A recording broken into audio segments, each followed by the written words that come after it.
A gente conversa agora aqui na Band News FM com o economista Gessner Oliveira, ele que é sócio da GO Associados e professor da FGV. A gente conversa com o economista hoje justamente para repercutir os dados do PIB divulgados nesta terça-feira pelo IBGE. O PIB do terceiro trimestre, portanto, que abarca aí os meses de julho, agosto e setembro. O resultado veio acima das expectativas do mercado financeiro, uma alta de 0,1%.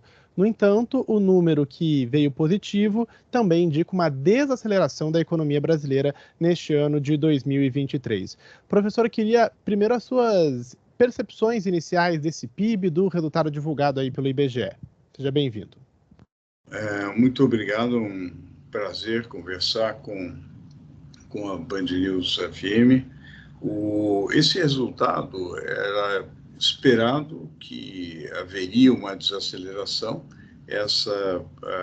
Na verdade, uma parcela do mercado projetava até mesmo uma taxa negativa de crescimento, ligeiramente negativa, obteve-se uma taxa ligeiramente positiva, acima da mediana das expectativas, o que é positivo olhando para o ano. Quer dizer, a gente deve fechar o ano com um crescimento próximo a 3%, o que está aquém daquilo que se almeja para um crescimento da economia brasileira em bases sustentadas, mas que é um crescimento razoável se a gente comparar com o passado recente e com a média dos emergentes.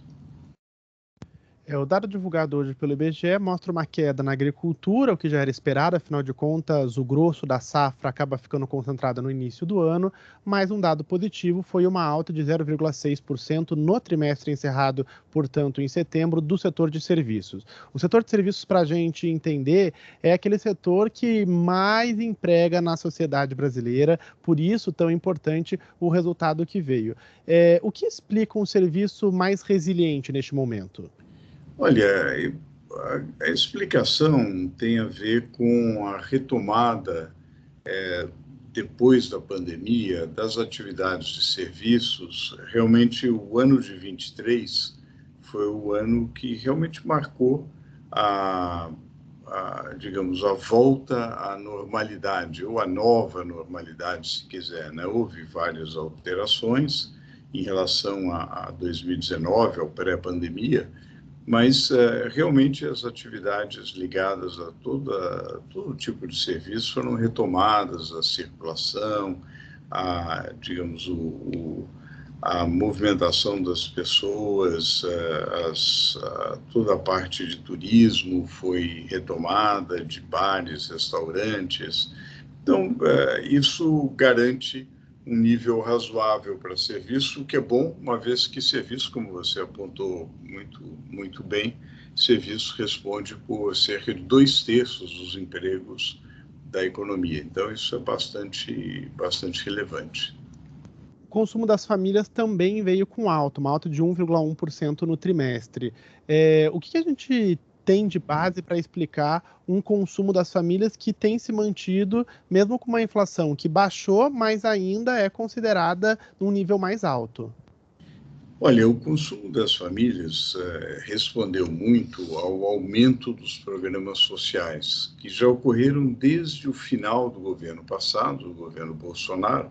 Houve uma elevação no valor do programa social, né?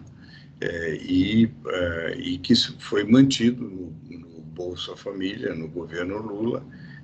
Isso realmente representou um aumento de renda disponível para as famílias, sobretudo famílias de baixa renda, com uma propensão a consumir compreensivelmente mais alta. Então, isso manteve o consumo das famílias, sendo que o poder aquisitivo, como você assinalou, houve uma certa recuperação, ou pelo menos não houve uma corrosão tão grande, porque a inflação chegou a níveis preocupantes em 2021, 2022, daí foi desacelerando. Em particular, a inflação de alimentos, que pesa mais no orçamento das famílias mais pobres, que justamente receberam uma renda adicional. Então, essa combinação acabou mantendo a despesa de consumo das famílias num nível razoável. Professor, eu queria também destacar mais dois dados. A gente queria falar também da indústria, que teve uma alta de 0,6% no trimestre. No entanto, o índice de investimento deu uma queda aí na comparação com o trimestre, com o segundo trimestre. O que a gente pode tirar desses dois índices? Olha, a indústria foi razoavelmente bem, o 0,6%, mas a gente olhando, digamos, o comportamento da indústria em termos tendenciais, né, num período mais longo, ainda está muito fraco, né, ainda é bastante fraco.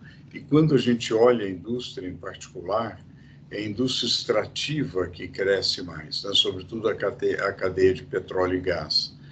A indústria de transformação, onde há mais valor agregado e aqueles ramos com maior tecnologia, valor agregado, infelizmente, não estão com um desempenho bom.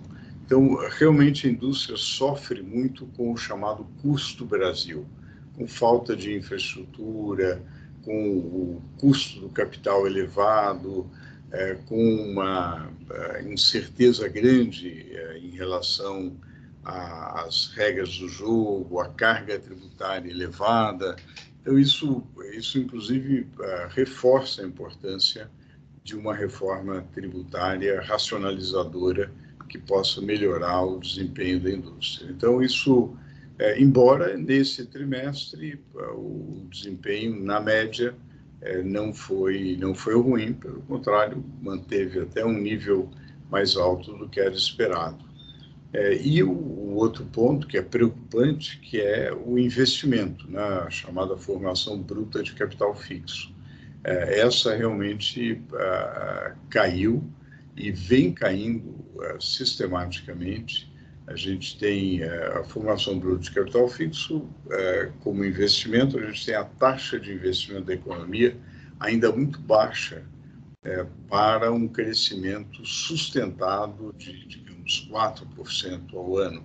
Né? A gente teria que ter pelo menos mais 3, talvez 4 pontos percentuais a mais da taxa de investimento para que você pudesse ter um crescimento. Realmente, quando a gente olha as estatísticas de contas nacionais, o que explica muito o crescimento é o investimento, que é intuitivo, né? O investimento são bens e serviços que aumentam a capacidade de produção, aumentam a nossa capacidade de produzir novos bens e serviços. E, infelizmente, o Brasil vem tendo uma dificuldade muito grande em fazer investimento, o que reflete também o custo do Brasil, a insegurança jurídica, as incertezas. A gente precisa trabalhar muito nisso para que haja um aumento da taxa de investimento.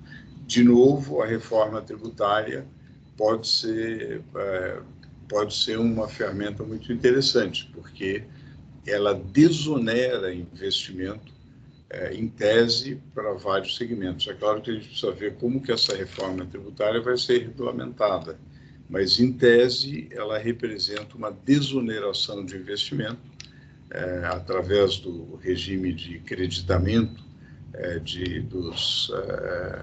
dos créditos tributários, e isso pode ajudar muito ao Brasil voltar a crescer. Estamos falando do resultado do PIB do terceiro trimestre aqui na Band News FM. Estamos olhando para trás da economia, mas também queremos uma perspectiva daqui em diante. Temos ainda o PIB do quarto trimestre. O que a gente pode esperar para esse fim de ano na economia e o que esses dados já nos apontam mais adiante? Olha, eu acho que a gente pode esperar um final de ano que não será tão acelerado como foi no início do ano, quer dizer, a economia de fato vai continuar a desacelerar, porém, na média do ano, foi um ano razoável, como a gente comentou, próximo de 3% de crescimento. O que a gente pode esperar de 24? Talvez os dados sugerem um crescimento modesto também, algo próximo a 2%, um pouco inferior ao crescimento desse ano. Por quê? Porque um segmento, o agro, foi muito bem, sobretudo no primeiro trimestre, E é difícil imaginar que será possível repetir isso, sobretudo com os eventos climáticos do El Niño, que talvez prejudiquem a nossa produção agropecuária. Então, seria esperável um crescimento modesto para o próximo ano. E esse crescimento de 3%, 2%, no mundo atual, a gente, naturalmente, o Brasil até que fica numa situação razoável, mas é muito pouco, porque o Brasil precisa crescer mais para dar mais oportunidade de emprego, para diminuir a pobreza, para permitir mecanismos de redistribuição de renda. Então, eu diria que digamos, dá para ser moderadamente otimista, mas o Brasil precisa ambicionar mais. E para que ele possa fazer isso, ele precisa reduzir o custo do Brasil, melhorar a infraestrutura, e tem uma grande oportunidade na economia verde, a qual o Brasil já tem alguns passos importantes, sobretudo na sua matriz elétrica e energética limpa, o que lhe dão uma vantagem competitiva no mundo atual.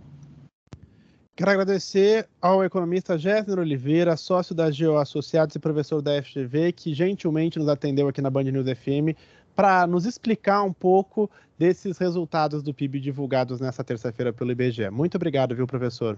Eu que agradeço, um prazer conversar com os ouvintes da Band News FM, um prazer conversar com você, e vamos almejar um crescimento sustentado e um desenvolvimento sustentável. Até a próxima.